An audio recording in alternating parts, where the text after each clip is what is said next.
big peak in terms of gold. This is a gold-rated Dow.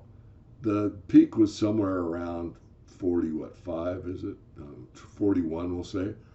And that was in May of 2001. So think about that. Took 41 ounces of gold to buy the Dow at the peak of the Dow. Now, in nominal terms, we are at all-time highs or close to it. Yes, we've fallen back some. So we got a bigger number, but we're talking about in terms of gold. And at the peak here, we're looking at gold at maybe 20 ounces of gold to buy the Dow. 2021, go back to 2000, and it takes roughly double that. So if you want to talk about how lousy gold is over that time frame, now I'm picking my start and end points, as you can see. I'm also picking the top of the stock market, both times, in terms of gold.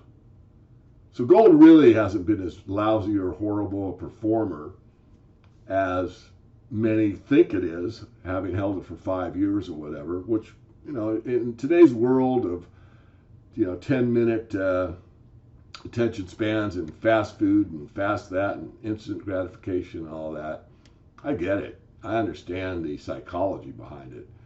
And 5 years could be half a lifetime to someone that's 10 years old. I understand that. But what I'm trying to point out is just objectively, if you look at what the Dow is worth in terms of gold, it's cut in half at an all-time high. So think about it. I think I'll leave it there. Obviously, I've had a pretty rough week and a long set of days, been doing a lot more on the video circuit, you might say, than I've done in the past. There will be more coming out. Just want to point out one more shameless promotion and I'll close it out. I spoke too soon. I'll do my shameless promotion in a moment. I just want to bring to your attention, we're coming up on the 4-year anniversary, winter solstice, December 21st, 2021, on the executive order blocking property of persons involved in serious human rights abuse or corruption. And we know that the Maxwell trial is taking place. Just a quick comment on Graph Commons. If you go to Graph Commons, you look for Jeffrey Epstein, you can get all these connections, and it's worth, you can spend hours on this. I haven't spent hours, well, probably collectively hours, yes. But you can see where he goes, and you can't read these, but I'm just giving you the idea. But, there is the U.S. government, and there's Jeffrey. And, you follow some of these out, some really high-level people, as we all know.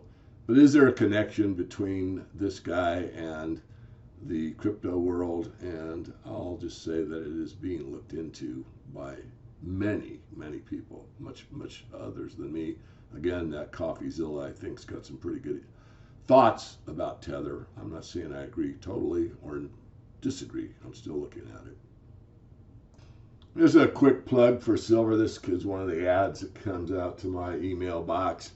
The best performing asset in 2020 was practically ignored by the mainstream media. Wall Street did the same. Silver beat gold, oil, the S&P, and the Dow. That was 2020. We're through 2021 for the most part. Just a few more days left. But you barely heard a word about it. Isn't that how the silver market is? I think this one should resonate with everybody that watches my updates, my weekly perspectives. This is from Greg Foss, Canadian. Let's remember, if the CPI was measured using the original formula in 1980, it'd be over 14% year over year. It was reported as 6.8 year over year today, and was still the highest point in 39 years. Not something I want to point out, but I've been, you can't shut your eyes on it either. Breaking, and I don't know who did this, but Russian Foreign Ministry says the relation between Russia and the United States is at a critical point. If they're not sorted out, it could be a major confrontation. I think that's pretty extreme, but tensions are building, that's for sure. Okay, for the shameless promotion, we are going to be raising our prices January 1st, 2022. We'll keep them at this current price, $50 a month. And if you get in at that level before the first of the year, you will lock that in forever. So as long as you renew, you'll keep that price. And I've done that in the past. The last time we raised prices was several years ago, and the price before that was roughly half. And we still have many members that have been with us at that price. So same will pertain to you. If you're on the fence, and if you ever really think about it, it's probably not for you. Certainly not a beginner letter. It's for people that invest in the stock markets, for people that are interested in the resource sector at large, not just gold and silver. But we do look at everything from top tier, mid tier, and speculative positions. And we outline how to use the Morgan Report when you become a member. There's a PDF and a video called How to Use the Morgan Report. So leave it at that. If you're interested, the costs are going up at the end of the year. So I'll just mention it there. I will be back with you next week with another weekly perspective. This is David Morgan of themorganreport.com.